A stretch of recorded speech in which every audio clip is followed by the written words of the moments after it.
Recently Mithila ঘুরতে গিয়েছে বিদেশ, আর সেখানে গিয়ে তার কিছু ছবি ভিডিও আপলোড করেছে, আর সেখানে জনগণের টোলের মুখে পড়েছে মিথিলা।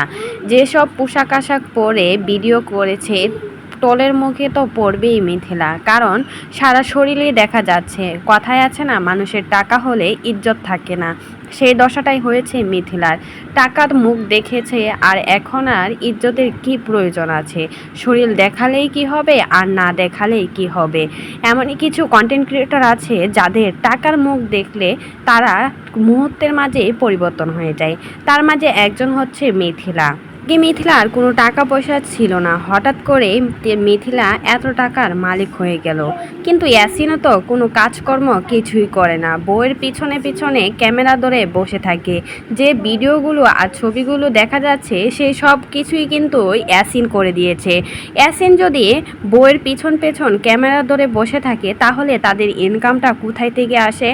মিথিলা বলে ইয়াসিন নাকি কাজ করে, কিন্তু এখন পর্যন্ত জানা যায়নি আসলে ইয়াসিন কি পরিমাণের কাজ করে বা কি কাজ করে।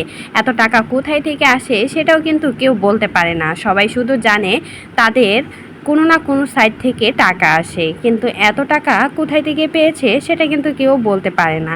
তবে কিছুদিন আগেও কিন্তু টোর দিয়ে আসছে বিদেশ থেকে, আবারও রাকিব অন্তরাকে কপি করার জন্য আবারও চলে গেল, কারণ তারাও কিন্তু বিদেশ ঘুরতে গিয়েছে। যখনই রাকিব অন্তরা কিছু করে তখনই তারা মিথিলা আর ইয়াসিন সেটাকে কপি করে, আর এটা জনগণ কিন্তু খুব ভালো করেই জানে।